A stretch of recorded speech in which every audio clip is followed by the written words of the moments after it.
Hello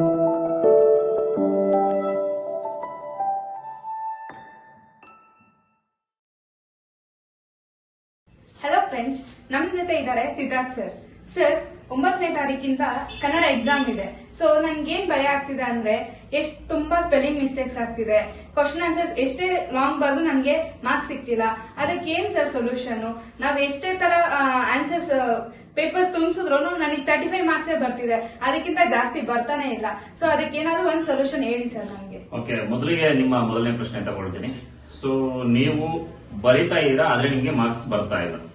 so ನಿಮ್ಗೆ ಯಾಕೆ marks ಬರ್ತಾ ಇಲ್ಲ ಅಂತಂದ್ರೆ, ಮೊದಲಿಗೆ ನೀವು ಬರೆಯುವಂತಹ ಸಂದರ್ಭದಲ್ಲಿ ಪ್ರಶ್ನೆಗಳನ್ನ ಓದ್ಕೊಳ್ಬೇಕಾಗತ್ತೆ. ಪ್ರಶ್ನೆಗಳನ್ನ ಓದ್ಕೊಂಡ ನಂತರ ನೀವು ಆನ್ಸರ್ಸ್ ಅನ್ನ ಬರೀಬೇಕಾಗತ್ತೆ. ನೀವು ಆನ್ಸರ್ಸ್ ನ ಸರಿಯಾಗಿ ಬರೀತಾ ಇದ್ರ ಅಥವಾ ಇಲ್ವಾ ಅನ್ನೋದನ್ನ ಫಸ್ಟ್ ಪರಿಶೀಲಿಸಬೇಕಾಗತ್ತೆ. ಯಾಕೆ ಕಡಿಮೆ ಮಾರ್ಕ್ಸ್ ಎಷ್ಟು ನಿಮ್ಗೆ ಅಂತಲ್ಲ ಎಷ್ಟು ಜನ ವಿದ್ಯಾರ್ಥಿಗಳಿಗೆ ಬರ್ತಾ ಇರತ್ತೆ ಅಂತಂದ್ರೆ, ಸೊ ಅವ್ರು ಏನ್ ಮಾಡ್ತಾರಪ್ಪ ಅಂತಂದ್ರೆ ಆನ್ಯುವಲ್ ಎಕ್ಸಾಮ್ ಆಗಿರ್ಬೋದು ಅಥವಾ ಯಾವುದೇ ಒಂದು ಪರೀಕ್ಷೆಗಳಾಗಿರ್ಬೋದು, ಹೋಗಿ ಕೂತ್ಕೊಂಡ ತಕ್ಷಣ ಅವ್ರೇನ್ ಮಾಡ್ತಾರೆ, ಸೊ ಯಾವುದೇ ಕ್ವಶನ್ಗೆ ಅಂದ್ರೆ ಯಾವುದೋ ಕ್ವಶನ್ಗೆ ಇನ್ಯಾವುದೋ ಆನ್ಸರ್ಸ್ ನ ಬರ್ದಿಟ್ಟಿರ್ತಾರೆ. ಸೊ ಆಗ ಅವ್ರಿಗೆ ಆನ್ಸರ್ಸ್ ಬರೋದಿಲ್ಲ. ಸೊ ಇದನ್ನ ಅವಾಯ್ಡ್ ಮಾಡ್ಬೇಕು ಅಂತಂದ್ರೆ ಏನ್ ಮಾಡ್ಬೇಕಪ್ಪ ಅಂತಂದ್ರೆ, ಎಕ್ಸಾಮ್ಗೆ ಹೋಗಿ ಕೂತ್ಕೊಳ್ತಾರೆ. ಸೊ ಕೂತ್ಕೊಂಡ ನಂತರ ಕ್ವಶನ್ ಪೇಪರ್ಸ್ ನ ಯಾರು ಇನ್ವಿಜಿಲೇಟರ್ ಇರ್ತಾರೆ, ಸೊ ಅವರು ಕ್ವಶನ್ ಪೇಪರ್ ನ ಡಿಸ್ಟ್ರಿಬ್ಯೂಟ್ ಮಾಡ್ತಾರೆ. ಡಿಸ್ಟ್ರಿಬ್ಯೂಟ್ ಮಾಡಿದ ತಕ್ಷಣ ಸೊ ಅಟ್ಲೀಸ್ಟ್ ಒಂದು 5-10 ನಿಮಿಷ ಆ ಕ್ವಶನ್ ಪೇಪರ್ ನ ಓದಬೇಕು. ಆ ಕ್ವಶನ್ ಪೇಪರ್ ನ ಓದಿದ ನಂತರ ಸೊ ಆಗ ನಿಮ್ಗೆ ಸ್ವಲ್ಪ ರಿವಿಷನ್ ಮಾಡ್ಕೊಳ್ತಾ ಹೋಗಿ. ಅಂದ್ರೆ ಯಾವ ರೀತಿ ರಿವಿಷನ್ ಮಾಡ್ಕೊಳ್ಬೇಕಪ್ಪ ಅಂತಂದ್ರೆ, ನೀವು ಹಿಂದಿನ ದಿನ ಆ ಒಂದು ವಿಷಯಕ್ಕೆ ಏನೇನು ಓದಿದೀರಾ, ಯಾವ್ಯಾವ ಚಾಪ್ಟರ್ಗೆ ಸಂಬಂಧಪಟ್ಟಿರುವಂತಹ ಪ್ರಶ್ನೆಗಳು ಬಂದಿದೆ ಅನ್ನೋದನ್ನ ನೀವು ಹಾಗೆ ಮೆಲುಕು ಹಾಕ್ತಾ ಹೋಗ್ಬೇಕು, ನೆನಪು ಮಾಡ್ಕೊಳ್ತಾ ಹೋಗ್ಬೇಕು. ಆಗ ಆ ಒಂದು ಪ್ರಶ್ನೆಗಳಿಗೆ ನೀವು ಸರಿಯಾದ ಉತ್ತರವನ್ನ ಬರೆಯಲಿಕ್ಕೆ ಸಾಧ್ಯ ಆಗುತ್ತೆ. ಸೊ ಆವಾಗ ನಿಮ್ಗೆ ಇನ್ನು 35ಕ್ಕಿಂತ ಹೆಚ್ಚು ಅಂಕಗಳನ್ನ ನೀವು ಗಳಿಸಬಹುದು. ಇನ್ಯಾವುದಾದ್ರು ಪ್ರಶ್ನೆಗಳಿದ್ರೆ ಹೇಳಿ ಸರ್. ಇವಾಗ ನಾವು ಎಕ್ಸಾಮ್ ಹಾಲ್ ಹೋಗಿದ ತಕ್ಷಣ ನಮ್ಗೆ ಟೆನ್ಷನ್ ಅನ್ನೋದು ಸ್ಟಾರ್ಟ್ ಆಗುತ್ತೆ. ಸೊ ಹೆಂಗ್ ಬರೆಯೋದು, ಯಾವ ತರ ಸ್ಪೆಲ್ಲಿಂಗ್ ಮಿಸ್ಟೇಕ್ಸ್ ಆಗುತ್ತೆ, ಒಂದ್ ಸ್ಪೆಲ್ಲಿಂಗ್ ಮಿಸ್ಟೇಕ್ಸ್ ಆಗಿದ್ರೆ ಎಷ್ಟು ಮಾರ್ಕ್ಸ್ ಹೋಗುತ್ತೆ ಅನ್ನೋದು ನಮ್ಗೊಂದು ಟೆನ್ಷನ್ ಬರುತ್ತೆ. ಆ ಟೆನ್ಷನ್ ಇಂದ ಆಚೆ ಹೆಂಗ್ ಬರುತ್ತೆ ಸರ್? ಓಕೆ, ಈಗ ಎಕ್ಸಾಮ್ ಹೋದ ತಕ್ಷಣ ಆಲ್ಮೋಸ್ಟ್ ಓದ್ದೇನೆ ಇರುವಂತಹ ವಿದ್ಯಾರ್ಥಿಗಳಿಗೆ ಅತಿ ಹೆಚ್ಚಾಗಿ ಟೆನ್ಷನ್ ಆಗ್ತಾ ಇರುತ್ತೆ. ಓದಿರುವಂತಹ ವಿದ್ಯಾರ್ಥಿಗಳಿಗೂ ಕೂಡ ಹೆಚ್ಚಾಗಿ ಟೆನ್ಷನ್ ಆಗ್ತಾ ಇರುತ್ತೆ. ಸೊ ಯಾಕಪ್ಪ ಅಂತಂದ್ರೆ, ಸೊ ಅವರು ಆನ್ಯುವಲ್ ಎಕ್ಸಾಮ್ ನ ಬರೆಯುವಂತಹ ಸಂದರ್ಭದಲ್ಲಿ ಅಯ್ಯೋ ಮರ್ತೋಗ್ತೀನ, ಯಾವ್ಯಾವ ಕ್ವಶನ್ಸ್ ಬಂದಿರುತ್ತೋ ಏನೋ, ಸೊ ಈ ರೀತಿಯಾದಂತಹ ಒತ್ತಡದಲ್ಲಿ ಹೋಗ್ತಾರೆ.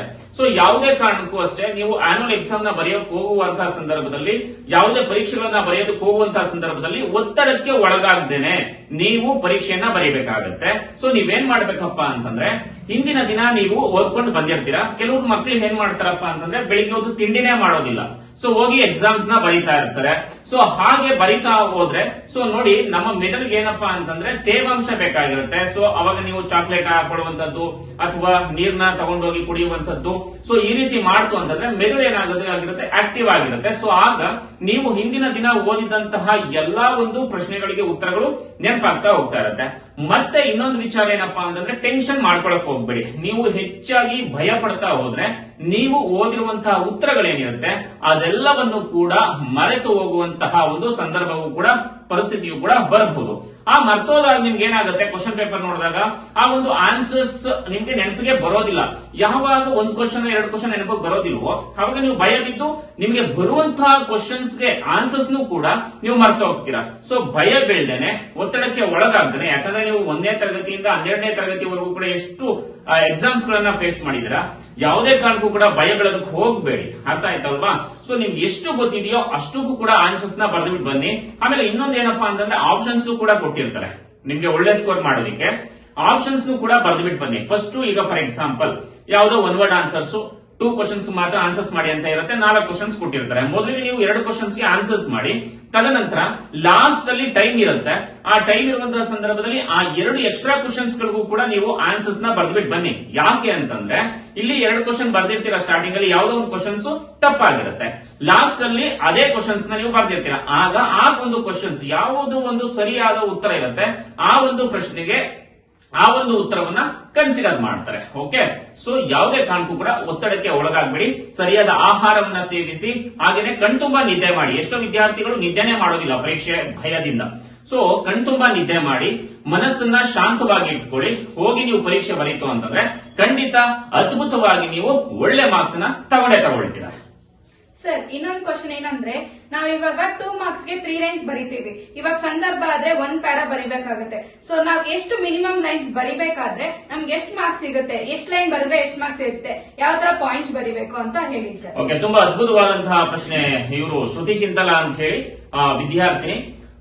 ಈಗ ಇವರು ಕೇಳಿದಂತಹ ಪ್ರಶ್ನೆ ತುಂಬಾ ಅದ್ಭುತವಾಗಿದೆ. ಹಾಗೆಯೇ ನಮ್ಮ ವಿದ್ಯಾರ್ಥಿ ಮಿತ್ರರ ಒಂದು ಪ್ರಶ್ನೆಯೂ ಕೂಡ ಆಗಿತ್ತು. ತುಂಬಾ ಎಷ್ಟೋ ಜನ ಕಮೆಂಟ್ ಬಾಕ್ಸ್ ನಲ್ಲಿ ಕಮೆಂಟ್ಸ್ ಕೂಡ ಮಾಡ್ತಾ ಇದ್ರು. ಸರ್ 2 ಮಾರ್ಕ್ಸ್ ಗೆ ಎಷ್ಟು ಲೈನ್ ಗಳನ್ನ ಬರೀಬೇಕು, 3 ಮಾರ್ಕ್ಸ್ ಗೆ ಎಷ್ಟು ಲೈನ್ಸ್ ಬರೀಬೇಕು, 4 ಮಾರ್ಕ್ಸ್ ಗೆ ಎಷ್ಟು ಲೈನ್ಸ್ ಬರೀಬೇಕು, ಹಾಗೇನೆ ಭಾವಾರ್ಥಕ್ಕೆ ಎಷ್ಟು ಲೈನ್ಸ್ ಬರೀಬೇಕು ಅಂತ ಕೇಳ್ತಾ ಇದ್ರು. ಮೊದಲಿಗೆ ಒಂದು ವಾಕ್ಯವನ್ನ ತೆಗೆದುಕೊಳ್ಳೋಣ. ಸೊ ಹೆಸರು ಹೇಳ್ತಾ ಇದೆ, ಒಂದು ವಾಕ್ಯ 1 ಲೈನ್ ಅಲ್ಲಿ ಬರೆದ್ರೆ ಸಾಕು. ಯಾಕಂದ್ರೆ ಒಂದು ವಾಕ್ಯ ಈಗ ಮಲ್ಟಿಪಲ್ ಚಾಯ್ಸ್ ಕ್ವಶನ್ಸ್ ಇರೋದ್ರಿಂದ ನೆಕ್ಸ್ಟ್ ನಿಮ್ಗೆ 1 ವರ್ಡ್ ಆನ್ಸರ್ಸ್ ನ ಕನ್ನಡದಲ್ಲಿ ಕೇಳೋದಿಲ್ಲ. ಇನ್ನು ಹಾಗೆ ನೆಕ್ಸ್ಟ್ 2-3 ವಾಕ್ಯಕ್ಕೆ ಬಂತು ಅಂತಂದ್ರೆ ನಿಮಗೆ ಕೆಲವೊಂದು ಪ್ರಶ್ನೆಗಳು ಒಂದೇ ಸಾಲಿದೆ, ಮತ್ತೆ ಇನ್ನು ಕೆಲವು ಪ್ರಶ್ನೆಗಳು 2 ಸಾಲಿದೆ, ಇನ್ನ ಕೆಲವು ಪ್ರಶ್ನೆಗಳು 3 ಸಾಲಿದೆ. ಸೊ 2-3 ವಾಕ್ಯಗಳಿಗೆ ನೀವು ಒಂದು 3 ಲೈನ್ ಬರೆದ್ರೆ ಸಾಕು. ಇನ್ನು ನೆಕ್ಸ್ಟ್ 3 ಮಾರ್ಕ್ಸ್ ಕ್ವಶನ್ ಹೋಗೋಣ. 3 ಮಾರ್ಕ್ಸ್ ಕ್ವಶನ್ಸ್ ಯಾವುದು? ಸಂದರ್ಭ ಸುಮಾರು ಎಷ್ಟು ಲೈನ್ ಇರ್ಬೋದು? ಸೊ ಹೇಗೆ ಬರಿಬೇಕು? ಮೊದಲಿಗೆ ಯಾವುದೋ ಒಂದು ಪ್ರಶ್ನೆ ಬಂದಿದೆ, ಏನು ವೆಪನ್ಸ್ ಆರ್ ವೆಪನ್, ಕೃಷ್ಣೇಗೌಡನ ಆನೆ. ಒಂದು ಎಕ್ಸಾಂಪಲ್ ತಗೊಳ್ತೀನಿ. ಸೊ ಪ್ರಸ್ತುತ ಮೇಲಿನ ವಾಕ್ಯವನ್ನ ಯಾರು ಕೃಷ್ಣೇಗೌಡರು ಬರೆದಿರುವಂತಹ ದೀರ್ಘ ಗದ್ಯ, ಯಾರು ಪೂರ್ಣಚಂದ್ರ ತೇಜಸ್ವಿ ಅವರು ಬರೆದಿರುವ ಕೃಷ್ಣೇಗೌಡನ ಆನೆ ಅನ್ನುವಂತಹ ದೀರ್ಘ ಗದ್ಯದಿಂದ ಆರಿಸಿಕೊಳ್ಳಲಾಗಿದೆ ಅಂತ ಬರೀತೀರಾ. Full stop. ನೆಕ್ಸ್ಟ್ ಲೈನ್ಗೆ ಹೋಗಿ, ಯಾರು ಯಾರಿಗೆ ಹೇಳಿದ್ರು, ಅರ್ಥ ಆಯ್ತಲ್ವಾ? ಅದಾದ ನಂತರ ಆ ಒಂದು ಸನ್ನಿವೇಶವನ್ನ ವಿವರಿಸಿ ಒಂದು 4 ಲೈನ್ ಅಲ್ಲಿ, ಸುಮಾರು ಒಂದು 4ರಿಂದ 5 ಲೈನ್ ಇತ್ತು ಅಂತಂದ್ರೆ ಸಾಕು. 3 ಮಾರ್ಕ್ಸ್ ಗೆ ಸಂದರ್ಭ ಸಹಿತ ವಿವರಿಸಿಗೆ ಒಳ್ಳೆ ಅಂಕವನ್ನ ಮೌಲ್ಯಮಾಪಕರು ಕೊಟ್ಟೆ ಕೊಡ್ತಾರೆ. ಇನ್ನು 5-6 ವಾಕ್ಯವನ್ನ ಉತ್ತರವನ್ನ 5-6 ವಾಕ್ಯಗಳಿಗೆ ಉತ್ತರಿಸಿ ಬರೀಬೇಕಾಗುತ್ತೆ. 4 ಅಂಕದ ಪ್ರಶ್ನೆಗಳಾಗಿರುತ್ತೆ. 4 ಅಂಕದ ಪ್ರಶ್ನೆಗಳಿಗೆ ಮಿನಿಮಮ್ 8ರಿಂದ 10 ಲೈನ್ಗಳಿದ್ರೆ ಸಾಕು. ಗೊತ್ತಾಯ್ತಲ್ವಾ? 8ರಿಂದ 10 ಲೈನ್. ಕೆಲವೊಂದು ಸಂದರ್ಭದಲ್ಲಿ 5 ಲೈನ್ ಕೂಡ ಇರುತ್ತೆ. ತಲೆ ಕೆಡಿಸ್ಕೊಳ್ಳಕ್ ಹೋಗ್ಬೇಡಿ. ಉತ್ತರ ಕರೆಕ್ಟ್ ಆಗಿ ಇದ್ರೆ ನಿಮ್ಗೆ 4 ಅಂಕ ಖಂಡಿತ ದೊರೆಯುತ್ತೆ. ಒಟ್ಟಿನಲ್ಲಿ 4-5 ವಾಕ್ಯ ಬರೆಯುವಂತಹ 5-6 ವಾಕ್ಯ ಬರೆಯುವಂತಹ ಸಂದರ್ಭದಲ್ಲಿ ಒಂದು 5 ಲೈನ್ ಮೇಲಿದ್ರೆ ಉತ್ತಮ. ಗೊತ್ತಾಯ್ತಲ್ವಾ ವಿದ್ಯಾರ್ಥಿಗಳೇ?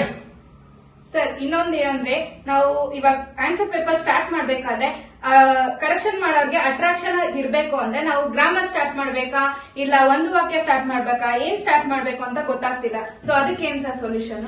ಓಕೆ, ಈಗ ಎಷ್ಟೋ ವಿದ್ಯಾರ್ಥಿಗಳು ಕೇಳ್ತಾ ಇದ್ರು, ನಿಜವಾಗ್ಲೂ ಕೂಡ ಇದು ಕೂಡ ಒಳ್ಳೆಯ ಪ್ರಶ್ನೆ. ಏನಪ್ಪಾ ಅಂತಂದ್ರೆ ನೀವು ಉತ್ತರ ಪತ್ರಿಕೆಯನ್ನ ಬರೆಯುವಂತಹ ಸಂದರ್ಭದಲ್ಲಿ ಮೊದಲಿಗೆ ನಿಮ್ಗೆ ಯಾವ ಒಂದು ಪ್ರಶ್ನೆಗಳು ಚೆನ್ನಾಗಿ ಗೊತ್ತಿದೆ ಅದನ್ನ ಮೊದಲಿಗೆ ನೀವು ತೆಗೆದುಕೊಂಡು ಅದನ್ನ ಒಳ್ಳೆ ಏನು ಅಂದವಾದ ಬರವಣಿಗೆಯಿಂದ, ಅಂದ್ರೆ ಬ್ಯೂಟಿಫುಲ್ ಹ್ಯಾಂಡ್ ರೈಟಿಂಗ್ ಅಂತ ಏನ್ ಹೇಳ್ತೀವಿ, ಮೊದಲು ನಿಮ್ಗೆ ಗೊತ್ತಿರೋದನ್ನೆಲ್ಲ ಒಳ್ಳೆ ಹ್ಯಾಂಡ್ ರೈಟಿಂಗ್ ನಲ್ಲಿ ಒಳ್ಳೆ ಬರವಣಿಗೆನಲ್ಲಿ ಫಸ್ಟ್ ನೀವು ಬರ್ದಿಟ್ಬಿಡಿ. ಯಾಕಂತಂದ್ರೆ ಮೌಲ್ಯಮಾಪಕರು ನೋಡ್ತಾರೆ. ಯಾಕಂತಂದ್ರೆ ಬರವಣಿಗೆ ಅದ್ಭುತವಾಗಿದೆ, ಉತ್ತರವೂ ಕೂಡ ಕರೆಕ್ಟ್ ಆಗಿದೆ. ಸೊ ಅವಾಗ ನಿಮ್ಗೆ ಅದಕ್ಕೆ 1 ಮಾರ್ಕ್ ಇದ್ರೆ 1 ಮಾರ್ಕ್ ಸಿಗುತ್ತೆ, 2 ಮಾರ್ಕ್ ಇದ್ರೆ 2 ಮಾರ್ಕ್ಸ್ ಸಿಕ್ಕೇ ಸಿಗುತ್ತೆ. ನಿಮ್ಗೆ ಯಾವುದು ಗೊತ್ತಿಲ್ವೋ, ನನಗೆ ಅವರೇಜ್ ಆಗಿ ಗೊತ್ತಿದೆ, ಆ ಪ್ರಶ್ನೆಗಳಿಗೆ ಉತ್ತರ ಸ್ವಲ್ಪ ಮಾತ್ರ ಗೊತ್ತಿದೆ, ಸೊ ಅದನ್ನ ಸ್ವಲ್ಪ ಲಾಸ್ಟ್ ಅಲ್ಲಿ ಇಟ್ಕೊಳ್ಳಿ. ನಿಮ್ಗೆ ಯಾವುದು ಗೊತ್ತಿಲ್ವೋ ಅದನ್ನ ಕೊನೆಯಲ್ಲಿ ಬರೀರಿ. ಅಲ್ಪ ಸ್ವಲ್ಪ ಗೊತ್ತಿರೋದನ್ನ ಮಧ್ಯದಲ್ಲಿ ಬರೀರಿ. ಅಂದ್ರೆ ಫಸ್ಟ್ ಗೊತ್ತಿರೋದು, ನಂತರ ಸುಮಾರು ಗೊತ್ತಿರುವಂತಹ ಒಂದು ಪ್ರಶ್ನೆಗಳಿಗೆ ಉತ್ತರಗಳನ್ನ ಬರೀರಿ. ನೆಕ್ಸ್ಟ್ ಯಾವ್ದು ಗೊತ್ತಿಲ್ವೋ ಆ ಯಾವ ಒಂದು ಪ್ರಶ್ನೆಗಳನ್ನು ಕೂಡ ಬಿಡೋದಕ್ಕೆ ಹೋಗ್ಬೇಡಿ. ಏನಾದ್ರೂ ಒಂದು ರಿಲೆವೆಂಟ್ ಆಗಿ ಬರ್ಬಿಟ್ಟು ಬನ್ನಿ, ಖಂಡಿತ ನಿಮ್ಗೆ ಮಾರ್ಕ್ಸ್ ಸಿಕ್ಕೇ ಸಿಗುತ್ತೆ. ಓಕೆ, ಏನಾದ್ರೂ ಪ್ರಶ್ನೆ ಇದೆಯಾ? ಇನ್ನೇನು ಇಲ್ಲ ಸರ್. ತುಂಬಾ ಧನ್ಯವಾದ ಸರ್. ನನ್ನಿಂದ ಇಂಥ ಕ್ವಶನ್ಸ್ ಕೇಳೋದಕ್ಕೆ, ನೀವು ಆನ್ಸರ್ ಕೊಡೋದಕ್ಕೆ ನಂಗೆ ತುಂಬಾ ಯೂಸ್ ಆಗುತ್ತೆ. ಸೊ ನೀವು ಕೂಡ ಪುನರ್ವಿ ಎಜುಕೇಶನ್ ಸಂಸ್ಕಾರ ಸಬ್ಸ್ಕ್ರೈಬ್ ಮಾಡ್ಕೊಳ್ಳಿ, ಲೈಕ್ ಮಾಡಿ, ಶೇರ್ ಮಾಡಿ, ನಿಮ್ ಫ್ರೆಂಡ್ಸ್ ಗೆ ಎಲ್ಲರಿಗೂ ಶೇರ್ ಮಾಡಿ. ಸೊ ಈ ವಿಡಿಯೋ ಇಂದ ತುಂಬಾ ಕ್ವಶನ್ ಇಂದ ಆನ್ಸರ್ಸ್ ನಮ್ಗೆ ಸಿದ್ಧಾರ್ಥ್ ಸರ್ ಇಂದ ಸಿಗ್ತಿದೆ. ಸೊ ಸರ್ ತುಂಬಾ ಧನ್ಯವಾದಗಳು ಸರ್. ಇನ್ನ ನಮ್ ತರ ವಿದ್ಯಾರ್ಥಿಗಳಿಗೆ ತುಂಬಾ ನಿಮ್ ವಿಡಿಯೋಸ್ ಇಂದ ತುಂಬಾ ಸಹಾಯ ಆಗ್ತಿದೆ. ತುಂಬಾ ಧನ್ಯವಾದಗಳು ಸರ್. ಥ್ಯಾಂಕ್ ಯು ಅಮ್ಮ. ಸೊ ಎಲ್ಲರಿಗೂ ಕೂಡ ಸೆಕೆಂಡ್ PUC ಎಕ್ಸಾಮ್ ಬರೀತಾ ಇರುವಂತಹ ಎಲ್ಲಾ ವಿದ್ಯಾರ್ಥಿಗಳಿಗೂ ಕೂಡ ಆಲ್ ದ ಬೆಸ್ಟ್. ಜೊತೆಗೆ ಎಲ್ಲಾ ಸಬ್ಜೆಕ್ಟ್ ಗಳ ಪಾಸಿಂಗ್ ಪ್ಯಾಕೇಜ್ ಅನ್ನು ಕೂಡ ಅಪ್ಲೋಡ್ ಮಾಡಿದ್ದೇವೆ, ಪ್ಲೇ ಲಿಸ್ಟ್ ಅಲ್ಲಿ ಕೊಟ್ಟಿದ್ದೇವೆ. ಸೊ ಮಿಸ್ ಮಾಡದೆ ನೋಡಿ. ಸೊ ನಿರಂತರ ಶೈಕ್ಷಣಿಕ ಸುದ್ದಿಗಳಿಗಾಗಿ ನೋಡ್ತಾ ಇರಿ ಪುನರ್ವಿ ಸಂಸ್ಕಾರ ಚಾನೆಲ್. ಇದು ಕಲಿಕೆಯ ಸಾಗರ. ನಮಸ್ಕಾರ.